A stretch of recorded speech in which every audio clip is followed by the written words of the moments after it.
بسم اللہ الرحمن الرحیم۔ السلام علیکم۔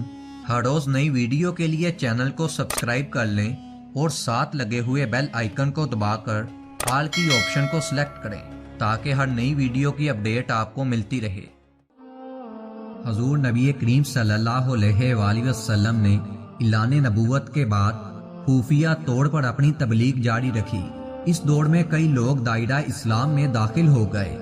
3 برس کی خفیہ تبلیغ کے بعد اللہ تعالیٰ نے سورۃ الشرح کی یہ آیت نازل کی جس میں حضور نبی کریم صلی اللہ علیہ وآلہ وسلم کو اپنے قریبی رشتہ داروں کو دعوت اسلام دینے کا حکم ہوا۔ ارشاد باری تعالیٰ ہوا کہ اے محبوب نبی صلی اللہ علیہ وآلہ وسلم اپنے رشتہ داروں کو آخرت کے عذاب سے ڈرائیے۔ حضور نبی کریم صلی اللہ علیہ وآلہ وسلم نے اللہ تعالیٰ کے اس فرمان کے مطابق کوہ صفا کی چوٹی پر چڑھ کر اپنی قوم کو بلایا۔ جب تمام قریش جمع ہو گئے تو آپ صلی اللہ علیہ وآلہ وسلم نے فرمایا، اے میری قوم، اگر میں تم سے کہوں کہ اس پہاڑ کے پیچھے دشمن کا ایک لشکر موجود ہے اور تم پر حملہ کرنے کو تیار ہے تو کیا تم میری بات کا یقین کرو گے؟ قریش نے ایک زبان ہو کر کہا کہ ہاں، ہم اس بات کا یقین کریں گے کیونکہ ہم نے تمہیں سچا اور ایمانت دار پایا ہے۔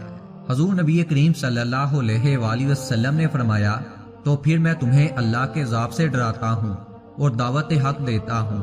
اگر تم ایمان لے آئے تو فلاح پاؤ گے اور اگر ایمان نہ لائے تو عذاب خداوندی تم پر نازل ہوگا۔ حضور نبی کریم صلی اللہ علیہ وآلہ وسلم کی بات سن کر قریش بہت غصے میں آ گئے اور آپ صلی اللہ علیہ وآلہ وسلم کے چچا ابو لہب لوگوں کو بھڑکا کر واپس لے گئے۔ حضور نبی کریم صلی اللہ علیہ وآلہ وسلم نے قریش کے واپس جانے کے بعد حضرت سیدنا علی رضی اللہ تعالی عنہ سے فرمایا کہ اس شخص نے جلدی کی، تم ایک دعوت کا انتظام کرو جس میں تم بنی عبد المطلب کو دعوت دو۔ چنانچہ ایک دعوت کا انتظام کیا گیا جس میں بنی عبد المطلب کو دعوت دی گئی۔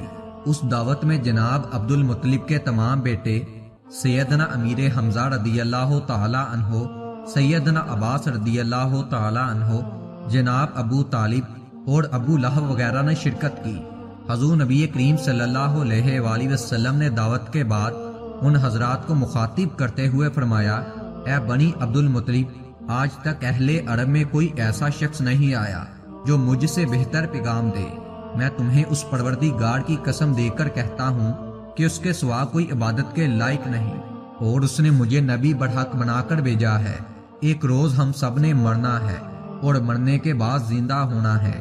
اس وقت اعمال کا حساب لیا جائے گا اور نیکی کا بدلہ نیکی اور بدی کا بدلہ آگ اور عذاب ہے۔ اے بنی عبد المطلب، تم جانتے ہو کہ میں کمزور ہوں اور مجھے تمہارے تعاون کی ضرورت ہے۔ بس جو میری مدد کے لیے کھڑا ہوگا وہ میرا بھائی ہوگا۔ اب تم میں سے کون ہے جو میری اس دعوت کو قبول کرے گا؟ حضور نبی کریم صلی اللہ علیہ وآلہ وسلم کی اس دعوت کو سن کر بنی عبد المطلب نے منہ پھیر لیے۔ حضرت سیدنا علی مرتضیٰ رضی اللہ تعالی عنہ کھڑے ہوئے اور بنا کسی خوف کے کہا کہ یا رسول اللہ صلی اللہ علیہ وآلہ وسلم، بے شک میں عمر میں اس وقت چھوٹا ہوں، میں کمزور ہوں، مگر میں آپ صلی اللہ علیہ وآلہ وسلم کی مدد کروں گا۔ جو بھی آپ صلی اللہ علیہ وآلہ وسلم سے جنگ کرے گا میں اس سے جنگ کروں گا۔ حضرت سیدنا علی مرتضیٰ رضی اللہ تعالی عنہ کی اس بات کے جواب میں نبی پاک صلی اللہ علیہ وآلہ وسلم نے فرمایا، اے علی، تو میرا بھائی اور وارث ہے۔